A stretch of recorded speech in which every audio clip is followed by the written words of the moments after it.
Assalamualaikum warahmatullahi wabarakatuh. Mungkin jarang di antara kita mengenal nama pahlawan Islam yang satu ini, yang namanya pun agak jarang terdapat di lembaran-lembaran sejarah, kecuali beberapa buku rujukan pokok sejarah Islam. Padahal, sejatinya pahlawan ini berperan penting dalam perkembangan sejarah Islam. Beliau tak lain adalah seorang penakluk dua benua, yaitu Afrika dan Eropa. Dan nama pahlawan tersebut adalah Musa bin Nusair radhiyallahu anhu. Mudah-mudahan Allah merahmati sang pahlawan yang satu ini. Jasa beliau yang terkenal ialah penaklukan benua Afrika dan benua Eropa.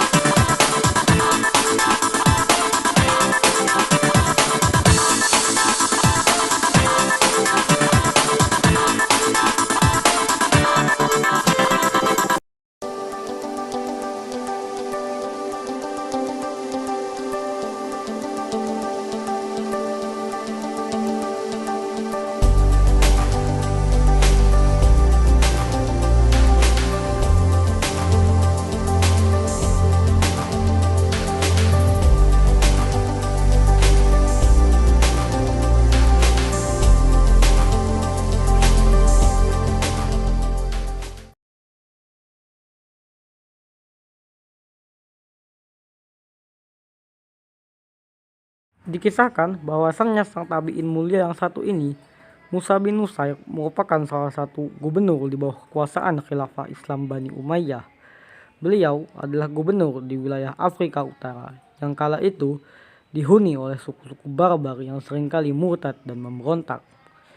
Itu semua karena pemahaman mereka tentang Islam yang belum kafah atau total.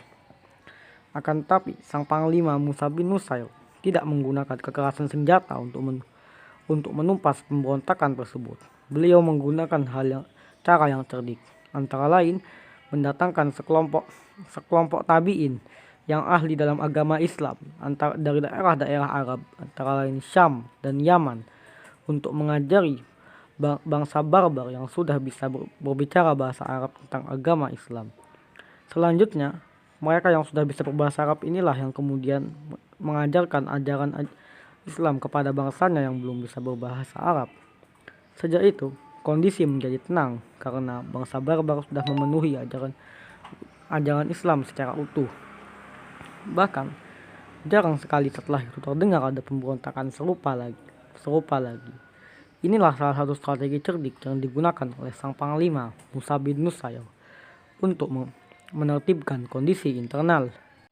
Terhentinya pemberontakan bangsa barbar dan tunduknya mereka kepada pemerintahan kaum muslimin merupakan salah satu peristiwa yang berpengaruh besar.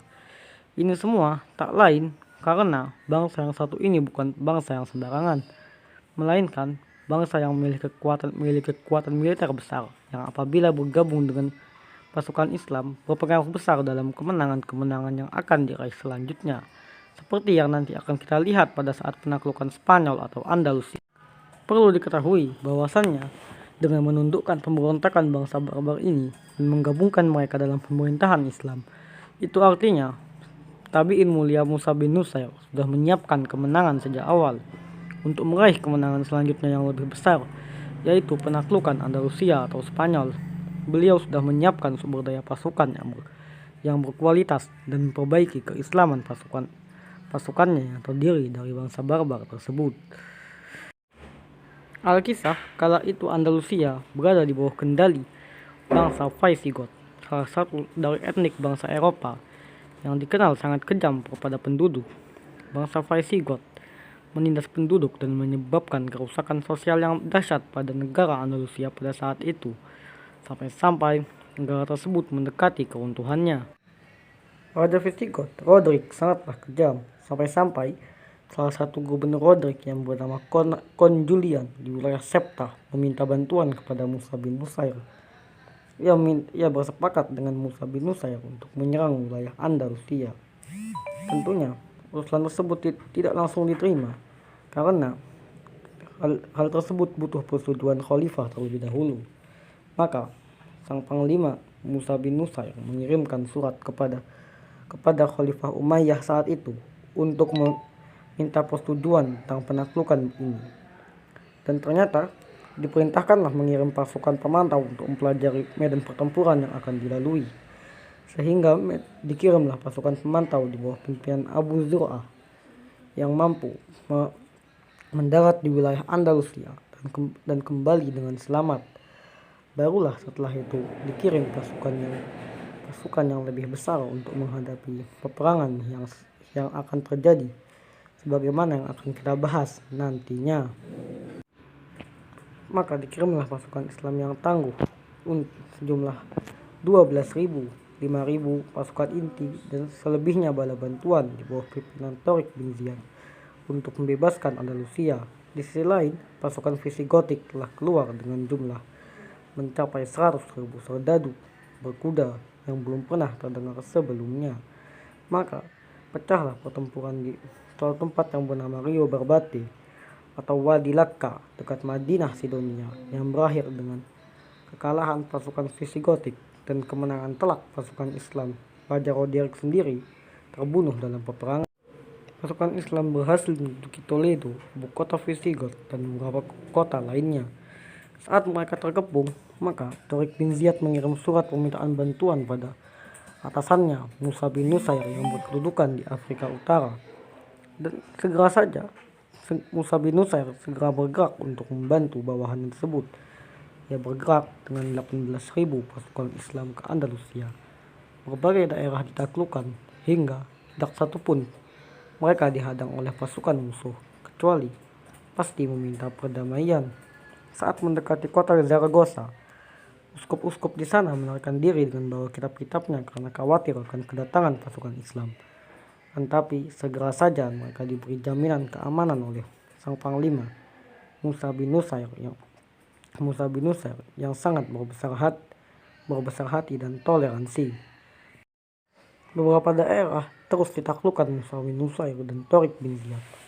Pasukan Islam terus bergerak menerobos jauh wilayah-wilayah Andalusia hingga mencapai wilayah-wilayah yang belum pernah dijangkau para penakluk sebelumnya. Hingga hanya tinggal satu wilayah saja yang tersisa yang belum ditaklukkan. Wilayah itu antara lain adalah wilayah Galicia, yang mana kaum muslimin tidak tertarik menguasainya karena dikenal sebagai wilayah yang miskin dan dingin. Wilayah tersebut lalu menjadi benteng bagi sisa-sisa para musuh Islam di Andalusia, yang mana mereka yang berlindung ke sana terdiri dari para pembesar Visigot yang telah menarikan diri dari pertempuran melawan pasukan Islam. Selanjutnya tempat inilah yang dijadikan basis Reconquista atau perang salib panjang melawan kaum muslimin di Andalusia, yang insya Allah akan kami bahas di lain waktu. Sekian, wassalamualaikum warahmatullahi wabarakatuh. Mudah-mudahan dapat bermanfaat bagi kita semua. Wallahu a'lam bishawab.